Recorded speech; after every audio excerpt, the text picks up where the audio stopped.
In the year 1871, in a forgotten corner of rural England, lived the Hargrav brothers, Thomas, William, and Edward. Their farmhouse stood at the edge of the moors, far from towns, schools, and the influence of churches or law. The land was barren, the winters long, and neighbors were few. Life for the Hargravs was one of hard labor, self-reliance, and silence. But out of this isolation grew something darker, a pact that would define their legacy. The brothers, raised without guidance beyond their father's harsh commands, believed the world outside their land was a threat. Their father had drilled into them that outsiders could not be trusted, that the Hargrav blood must remain untainted. When their father passed, the brothers clung to this belief not out of love for tradition but out of fear of the unknown, and so in 1871, gathered around a rough wooden table lit by a single oil lamp, the brothers forged their pact. They swore an oath that everything they owned would be shared, their land, their home, their labor, and even their wives. "What is mine is yours, and what is yours is mine," William declared, sealing the vow. At first, it seemed practical. How could three brothers maintain separate households on land that barely fed one? But beneath this agreement was something more unsettling, an agreement that blurred the lines of morality, family, and decency. The pact was not spoken of to outsiders. It was their secret, their way of survival. But soon, the boundaries of this brotherhood dissolved completely. When one brought home a wife, she did not belong to him alone. She was told to serve not just her husband, but the entire brotherhood. Resistance was rare, for the women, often poor and without family, had nowhere else to go. In the silence of the moors, their voices were swallowed. At first, the pact seemed to strengthen the brothers. They worked the fields together, shared meals, and raised children under one roof. But beneath the surface, jealousy, resentment, and despair grew. A wife's affection for one brother stirred the envy of another. Children born into the household did not know who their father truly was. Family ties, already fragile, became twisted knots of confusion. What they believed was unity was in truth a slow unraveling of their humanity. By clinging to isolation and fearing the world beyond, the Hargrav brothers convinced themselves they were protecting their legacy. In reality, they were planting the seeds of destruction.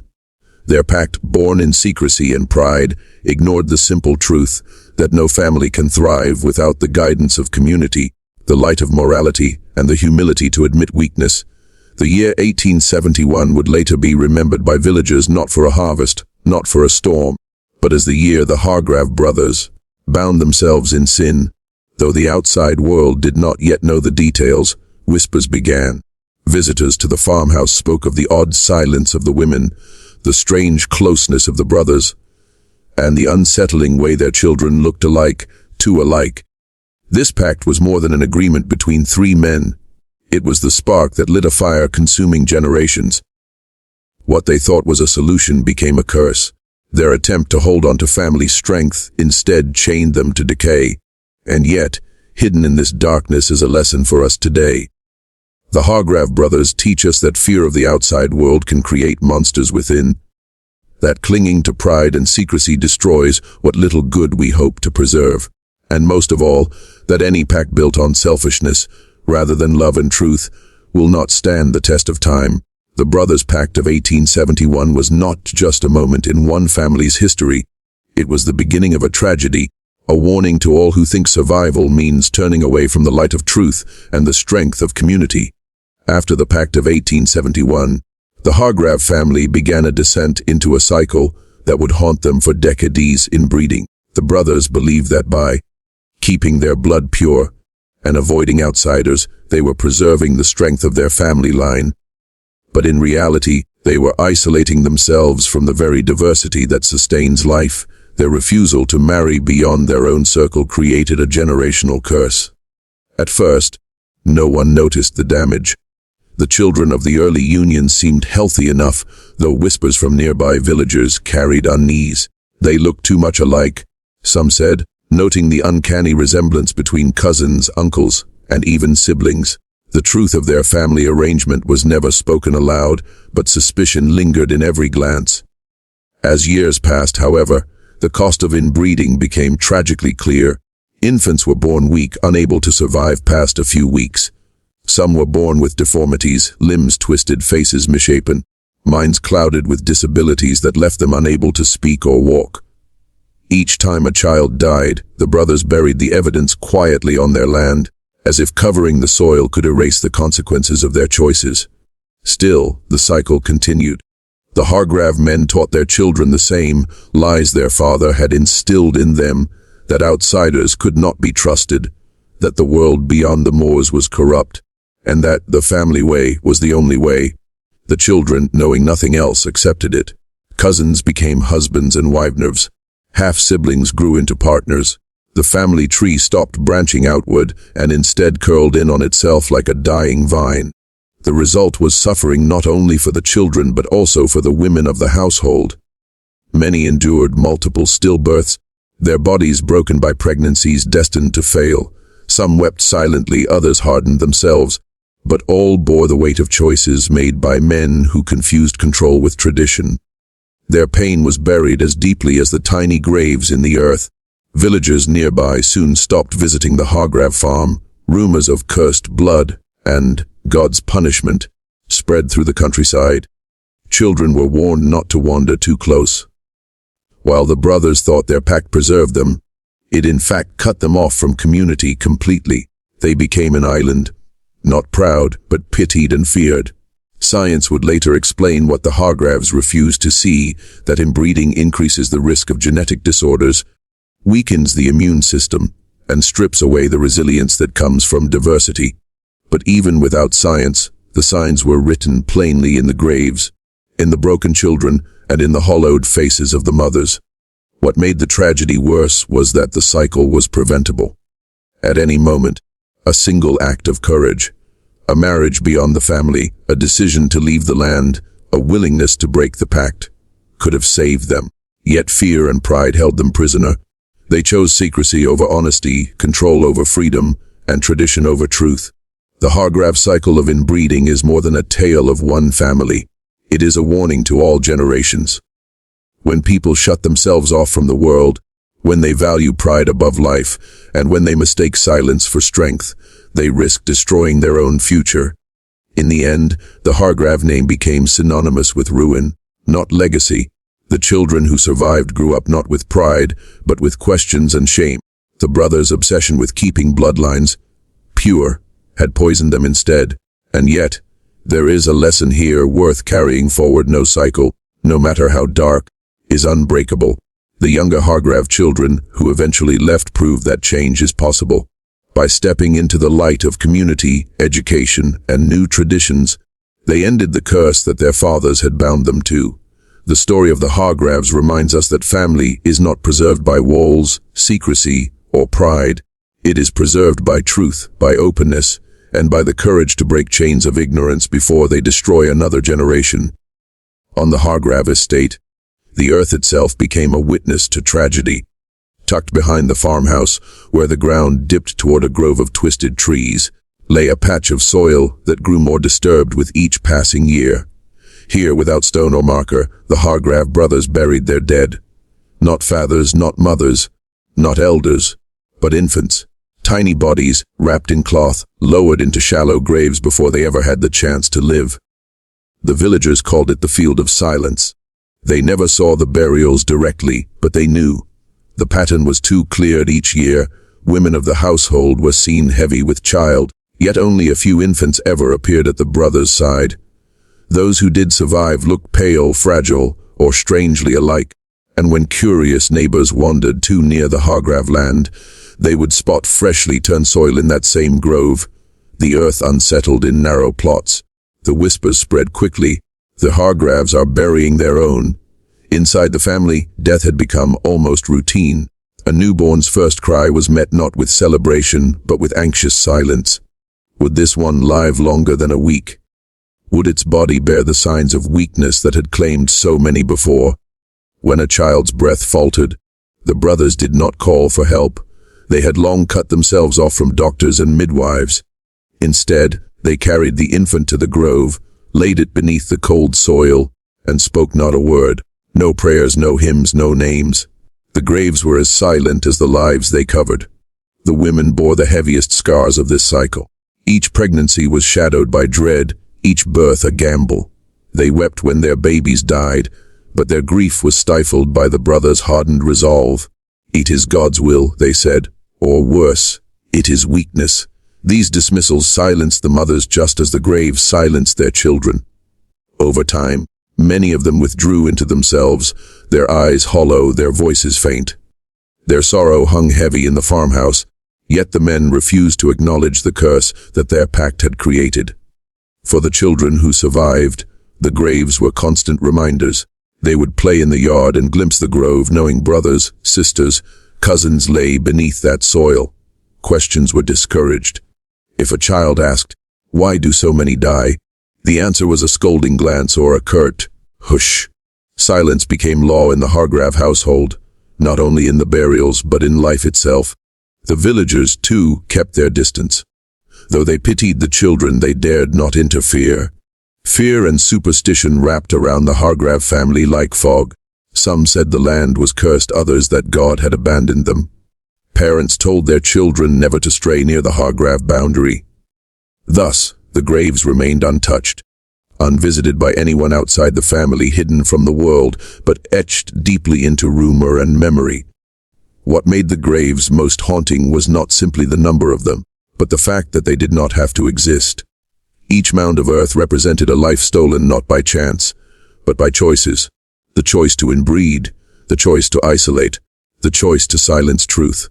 The Hargrav brothers had turned their land into a cemetery of their own making, and yet, even among these graves, seeds of change began to stir.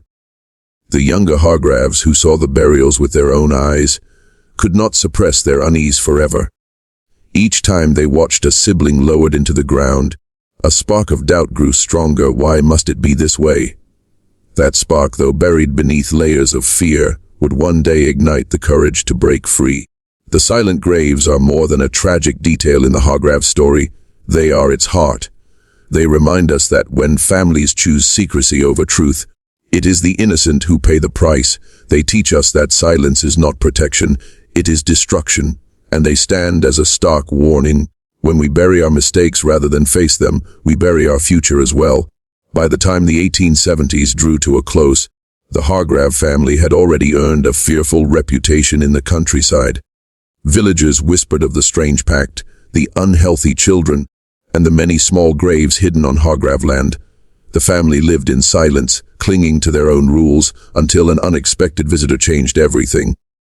One autumn evening, a traveling preacher passed through the village nearest the Hargrav estate. His name was Reverend Elias Morton, a man hardened by years on the road but softened by compassion for the broken and forgotten. He had heard rumors of a family that lived in isolation, a family whose ways were whispered of with pity and disgust. Where others saw shame, he saw a mission. Reverend Morton was no stranger to hardship. He had ministered to prisoners, to the poor, and to families destroyed by drink. But something about the Hargrav story stirred him deeply. He believed that if even one soul from that family could be reached, it might stop generations of suffering. So, on a gray afternoon, he set out across the moors, the Bible in his satchel and determination in his heart. When he reached the Hargrav farmhouse, he was met with cold stares. The brothers, older now, suspicious and worn, stood at the door like guards. They had long ago grown hostile to strangers. To them, outsiders meant exposure. Exposure meant judgment. Yet Morton's calm voice and steady manner disarmed them. He asked not for trade, not for food, but simply for the chance to speak. Reluctantly, they allowed him inside. That evening, in the dim light of the farmhouse, the preacher spoke, not with condemnation, but with truth wrapped in kindness. He told the story of Cain and Abel, of how isolation and jealousy destroyed a family. He spoke of the value of community, of how no man was meant to live in secrecy, and no child meant to be denied a future. He did not name their sins outright, but his words pierced the air like arrows. One fear rules a family: love cannot live there. And without love, even the strongest name will vanish. The brothers listened in stony silence, but their children were different. Among them were teenagers, boys and girls who had begun to sense that something was terribly wrong with their way of life. They had grown up hearing the whispers of villagers, seeing the graves, and noticing the strange sameness of their family tree. Morton's words stirred something buried deep within them, a longing for freedom, for choice, for life beyond the moors. One young Hargrav girl, barely 16, wept quietly as Morton prayed aloud. Another, a boy of 14, clenched his fists, not in anger, but in awakening. For the first time, someone had given voice to the unease they had carried in silence. The elder brothers dismissed the preacher after his sermon, telling him never to return. But the seed had already been planted. In the days that followed, the younger Hargravs whispered among themselves. They began to dream of leaving, of walking into the village without fear, of living lives unchained from the Pact. Some even began to secretly meet with villagers when they could, learning about the wider world their fathers had denied them. This was the true turning point. Though Reverend Morton's visit was brief, his words broke the silence that had bound the family for so long. His courage to step onto cursed ground and his refusal to see the Hargravs as beyond redemption sparked a change that the brothers could not undo. From that moment, the Hargrav family was no longer united by secrecy. A divide had formed, the old generation clinging to fear and tradition, and the younger generation quietly reaching for freedom. The cycle that had begun in 1871 had not yet ended, but it had been cracked. The turning point teaches us something vital. Change often begins not with loud revolutions, but with a single voice speaking truth in a place of silence.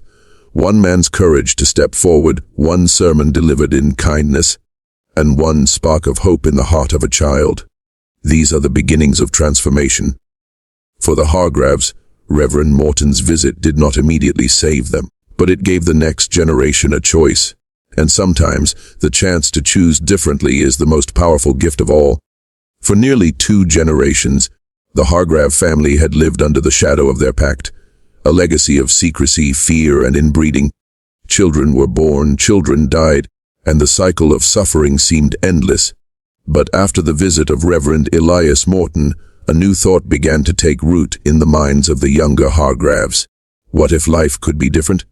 At first, this thought was just a whisper, shared glances between siblings, quiet questions asked late at night. The older brothers still ruled the household with iron authority, reminding everyone of the oath they had sworn that no outsider could ever be trusted, that the family's blood must remain pure, that the land was theirs to protect at all costs. But for the young Hargravs, Morton's sermon had left a mark that could not be erased. One of the first to act was Sarah Hargrav, a daughter of Thomas. She was 17 when she began secretly visiting the village on the edge of the moors. Posing as a simple maid running errands, she listened to the chatter of townsfolk, learned about schools, churches, and lives untouched by the darkness of the farm. What she saw astonished her. Children laughing openly in the streets, families gathering in warmth rather than secrecy, women who spoke with pride rather than fear. She returned home each time with fire in her heart, convinced that the Hargrav way was not survival but a cage. Her brother, Daniel Hargrav, shared her courage. Only 15, he had grown up questioning why so many of his siblings were buried before their first year, why his mother wept in silence after every birth, why villagers refused to look them in the eye.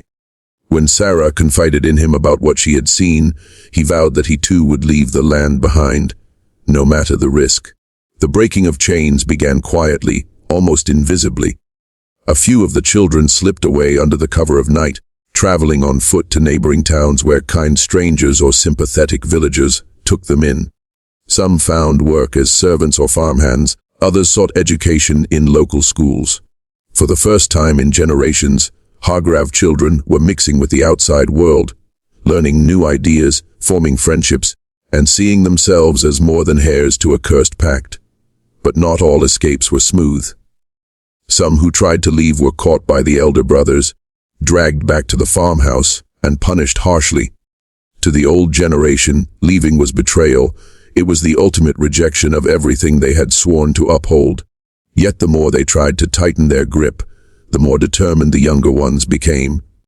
Like a rope fraying under pressure, the Hargrav family began to split apart. Those who managed to build lives beyond the estate carried with them heavy burdens of memory and shame. Yet they also carried hope.